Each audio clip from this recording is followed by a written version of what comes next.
Hi everybody! Today's going to be super weird. Hannah's not here today, but that's mostly because we didn't get our books either. So because of a weird snafu in which there's a mechanical failure at one of the trucks that was supposed to bring the comic books out of wherever they're coming from Diamond to us, we don't get them until tomorrow.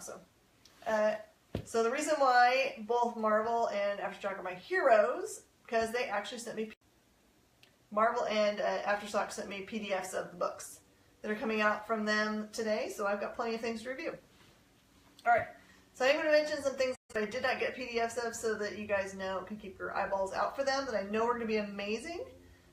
So from DC, the things that tie into Batman, the Dark Knight's Metal, Batman the Merciless is out tomorrow. You'll really want to pick that up. And then the tie-in is Flash 33. I'm sure those are both spectacular. And also, if you're a little bit behind, the second prints of almost everything, so for Metal number 2 and for 3, and then for a couple of the titles that are the Batman titles that have already come out, that are the singular titles, they actually are in second print tomorrow. So you might be able to pick those up. I don't know how many your local shop have picked up for them for the price, but don't really take too long on those. They're going to be hard to get. DC House of Horror also comes out tomorrow. That's probably going to be really cool if you just need some good spooks to get you all in the mood for the holiday. Go for it. Also from Image, Eternity number 1 that everyone's been waiting for comes out tomorrow. Super excited to read that. Jughead the Hunger, where you finally get to see Jughead, being a werewolf. Of course, you need to have that. And Exo Man of War number 8. Remember last issue we saw him finally put on his armor and come to the realization that all the rest of the people were getting hoodwinked by the Emperor, and so it looks like they're probably going to get everybody together. Cadmium, Azure, the Burnt, and the new aliens that have arrived. Hopefully they're going to figure it out and go after the Emperor, because the Emperor isn't out for anybody but himself. And also Hack/Resurrection number 1 tomorrow, so pick that up. Alright, so now I'm going to get into the actual books that I got to read. So I read a bunch of the Legacy tie-ins. So for America, if you guys aren't familiar with America, remember she is in college. It's not a typical college. It's where they have rules like you're not allowed to use your abilities to get to class and those kinds of things. So she's actually been tied together with someone who is a biological family member. The problem is it also looks like that it may not be a good thing at all. And the new dean of students, or director of school, is definitely up to no good. So there's been spying going on at the school, and it looks like they're going to try to kind of put all the school on lockdown, which was never a good thing whenever they start making curfews and all those kinds of things. And it's definitely a bad guy behind all of it. So tune into America if you want to have some good. If you haven't read America before, this is a perfect place to jump in, of course, because it's the first part of the Legacy title for her.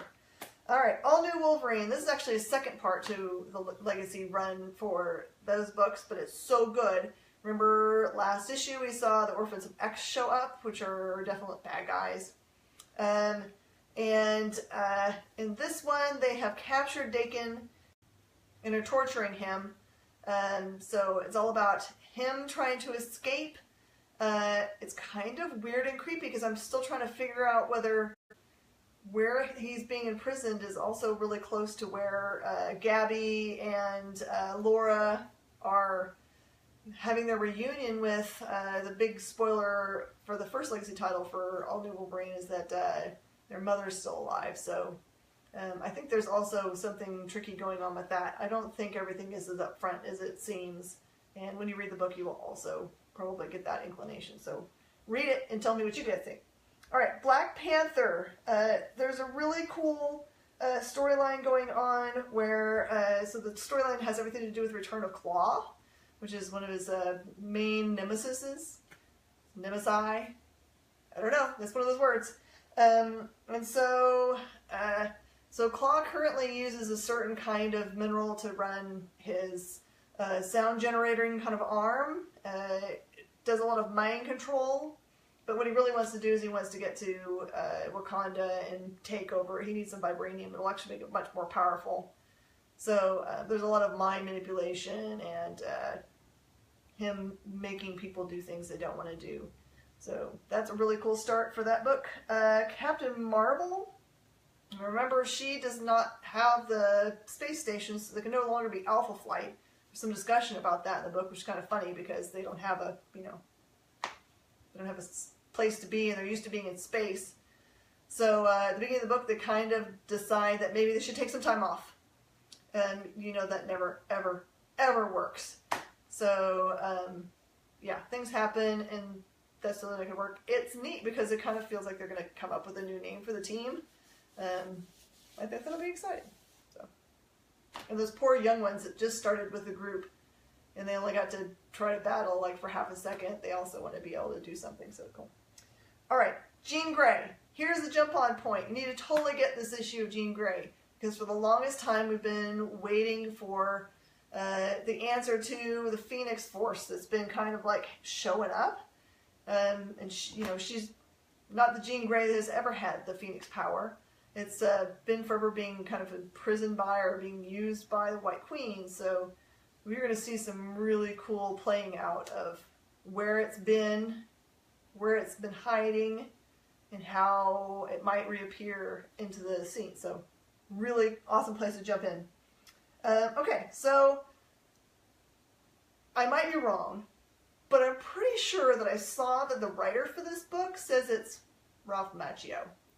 So I don't know. Maybe if you use this book as a jump-on point, I think it's a standalone actually, you might learn a thing about Kung Fu. I don't know. So, Thor, Where Walk the Frost Giants is a basic tale about them battling frost giants. It's the three main characters from Thor, his buddies, and Thor try to go and kick frost giants' butts. So, this is a very straightforward tale. It's nothing really crazy. It's just a really good story. Jump in. Okay, U.S. Avengers. Remember, this is run by... He used to be a live person, but he's not alive anymore. It's AIM, but not bad guys anymore. It's actually good guys that are trying to do all do their stuff. So this one's based on a story called Cannonball Run. So Cannonball during Secret Empire looks like he was killed, but it's revealed at the very beginning of this book that he was not killed. So he's actually been sucked into another world, universe, place. He's really confused when he shows up there. So if you are a fan of Archie, you should totally read this book, because the place where Cannonball ends up and is told that he is a teacher and he has to start teaching has characters in it that don't have names from the Archie books, but have visuals that look very much like Archie books.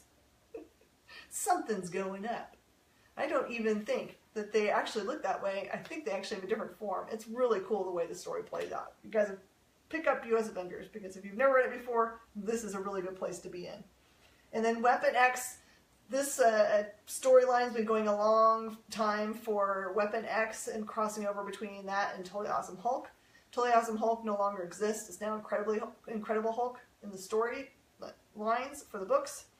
So Weapon X, this has kind of been the hunt for Weapon H, which has the power and abilities and healings of both Hulk and Wolverine. And I think it's already been revealed in the last book, and I don't think it's a big trick, that the creature of Weapon H is actually being controlled by the doctor that we initially thought was dead. She's been running him. She can control him. So she really wants him to learn to love his bloodlust, And since the actual human that he's based on is ex-mercenary who kind of failed at being a mercenary because he wasn't willing to go along with being a mercenary and just killing people. He actually turned on his own team when they were going to kill innocent folk. You can see that's not going to really work very well for her, but she's going to try anyway, so really good place. Also, Aftershock sent me books, which is awesome. So the 2 books they have coming out this week were 2 that I was super excited about. So, in Fujitsu, number 1, you found out that Fujitsu himself has actually been around for a long, long time. He's known lots of famous people through history, and he knows every form of martial arts. And so in issue number 2, you find out that the main bad guy for that, I think it was Wadlow. It's kind of a crazy name, hard to grab onto. Wadlow. He's now declared himself supreme ruler of all Earth. And so Fujitsu has to fight him, and he's the only thing, like, all he wants to do is kill Fujitsu. That's his only goal. I have no idea why, but usually when you have a bad guy and a good guy, these kind of things happen. So Wadlow sends a whole bunch of the main bad guys that are the arch nemesis otherwise of Fujitsu, and my favorite of their names is Baron von Punchhausen. It's a really hilarious name. All the names of the bad guys, you have to read them carefully because they are so funny. That's a really great book. And the other one that a lot of people picked up and loved from our shop, so you should totally get into this, try it at least once, is called Dark Arc. So number 2 comes out this week. So the premise is that there wasn't just one arc that happened in biblical time. There's one arc with all the good animals and Noah and his family, and then there's another arc that has all of the kind of bad animals like manticore and ogres and goblins, unicorns and vampires and just all those kinds of creatures. They're in another arc and there's humans that are also in charge of that arc. So in the first issue, you see that there's huge infighting in all of the creatures. There's been a murder in which you're trying to figure out who murdered this one creature.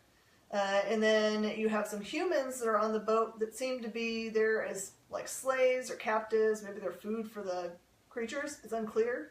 And then you have the human family that's in charge of them. And there's one boy in the human family that seems to have befriended one of the girls that's part of the group that may be food. And so there's this big multi-layer of drama that's going on. You know, are the animals in the bad arc going to turn on the humans in the arc? Those kinds of things. Really cool. The main character that I love so much, his name is Kruul, it's K-R-U-U-L. He's the Manticore. So the Manticore is like a dragon lion, for lack of a better thing to call it. So both of those are amazing. And when the call went out that I didn't have any comic books for you to read today, my friend Will Holland, who has his little comic books on Amazon, so you can find them under, I think you just look up Will Holland on Amazon, you'll find them. He sent me one of his books to review, and it's called Your Life Matters.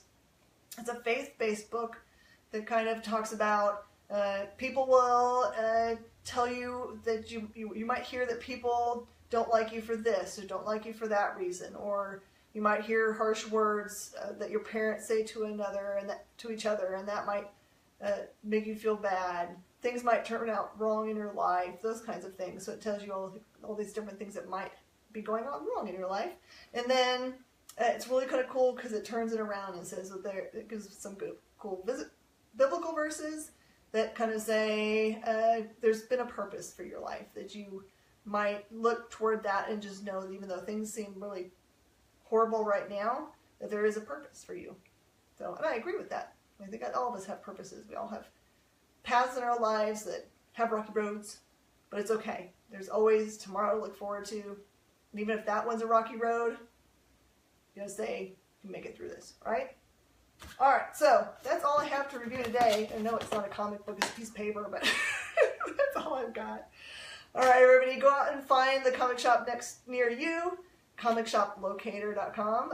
And next week, Hannah will be back with me in this spot. We'll have comic books, you know, if they get to us. So, alright, everybody, have a good night. Thank you.